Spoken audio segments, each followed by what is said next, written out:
All right, hello everybody. This is Mike Licavoli again of Never Before Studios, and I'm back with week 2 of the character art series. First off, this one is one of my own original characters. It's from my fantasy fiction series that I've been writing for like 15 years. But this is also his millionth iteration or something. So I may draw him repeatedly with different hairstyles or different armor, or until I'm happy with how he reflects how he actually is in my mind. So we'll just see how this goes.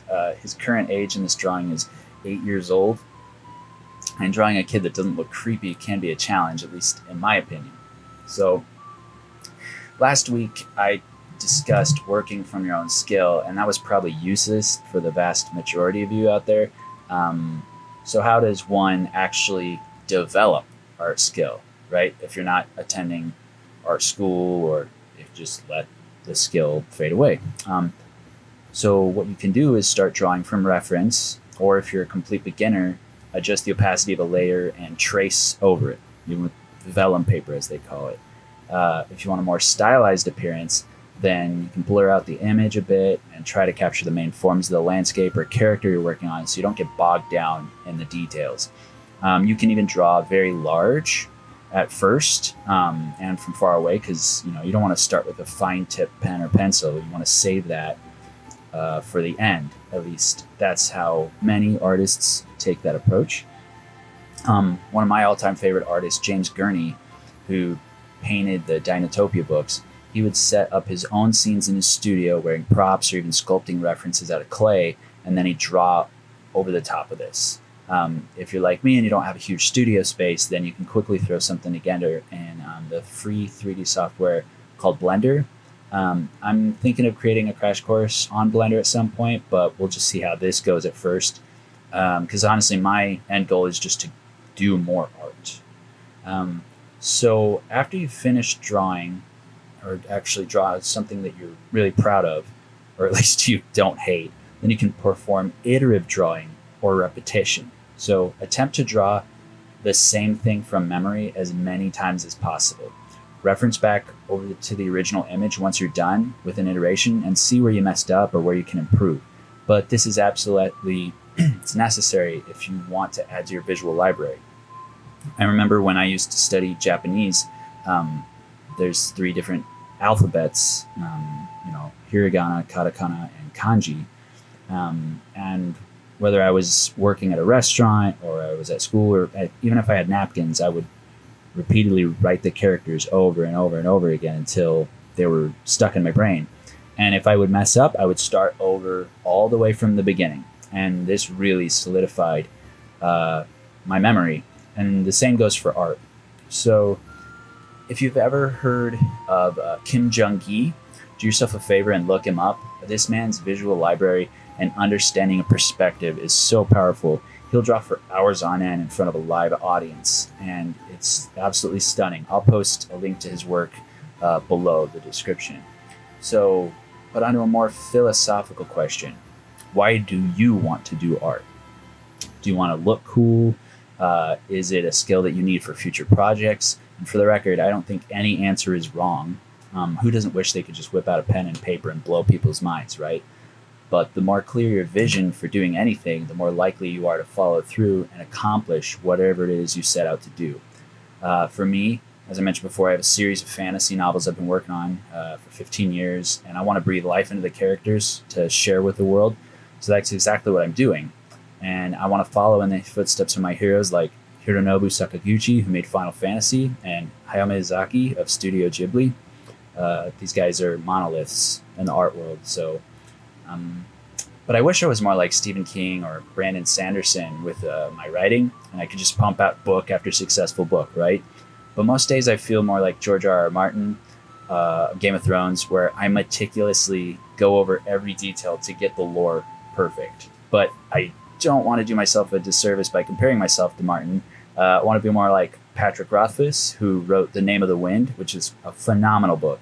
He wrote portions of his series, the Kingkiller Chronicles, simultaneously, so we would have a cohesive finished product. This isn't the most financially sound approach, but then again, he's done very well for himself with very few books. Meanwhile, J.K. Rowling took 6 years to write her first Harry Potter novel. She finished it in 95, but the book wasn't picked up until 97. So 10 years later, she finished the series with the Deathly Hallows. It was really great growing up with all the characters and even J.K. Rowling herself, as she masterfully connected so many moving parts and characters together. However, the convenience of having the villain show up at the end of the school year finally wore out its welcome, right? And it forced Rowling and all of us out of our comfort zone. But life, we don't get to stay 11 forever, and at some point we have to pick up our pens and share our stories with the world. It's scary when you care so much about the work that you do, but haters will always exist. So plan and prepare for the inevitable criticism that will come, and just keep making art with everything you have.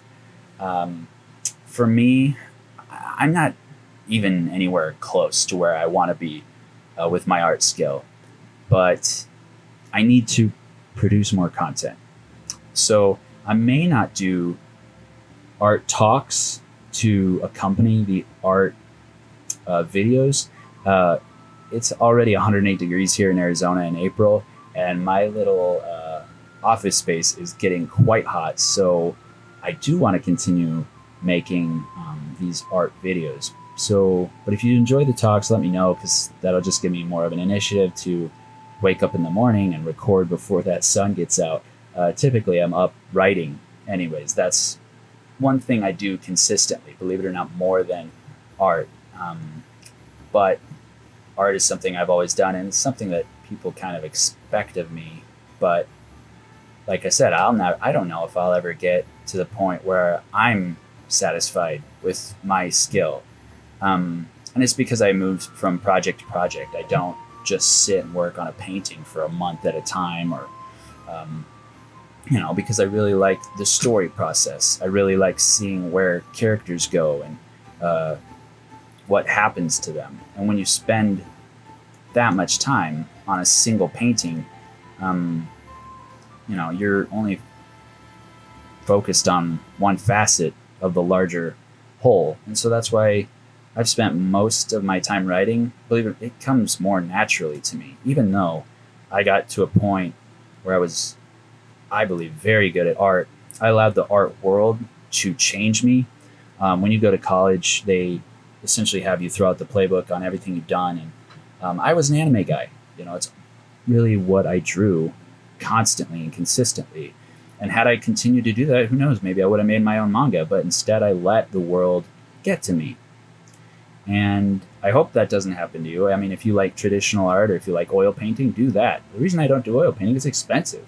I went to digital. Digital's not cheap per se, but I have everything I need to consistently produce art in a setting that I'm comfortable in. And I don't have to go out and do plein air paintings or, life studies, although I encourage everyone to do life studies. Used to have a crew that we'd go out to coffee shops, those pretentious types. But no, we really loved art. We loved hanging out and discussing things and pushing one another. And they're still around, but it's not the same. So you have to push yourself, and especially all of us being on lockdown here in our homes. I just encourage you to keep up the good work, and whatever you're working on, don't stop. Just don't stop, whatever happens. Now, that doesn't mean bury your head in the sand and do something that you hate, but if you can just do a little bit consistently. They say every day, they give these, I'm not going to give you the hours that they say, how many hours you have to put in a day, because it's going to put this unrealistic expectation in your mind, and it can prevent certain people from not even beginning. So do what you can. I'll say every week. I won't say every day. Every day is a very strong mindset that requires a great deal of discipline for. And I want you to enjoy what you do. If you can make the everyday mark, awesome. Shoot for something like 5 to 15 minutes. I'm not going to tell you the hours that the pros put in. I know what they are, but even me, there's a psychological aspect to this that takes a great deal of strength to actually accomplish. And that's in any field. It's in any pursuit. So do your best. Forget the rest, right? and I'll talk to you again later. Thanks. Bye.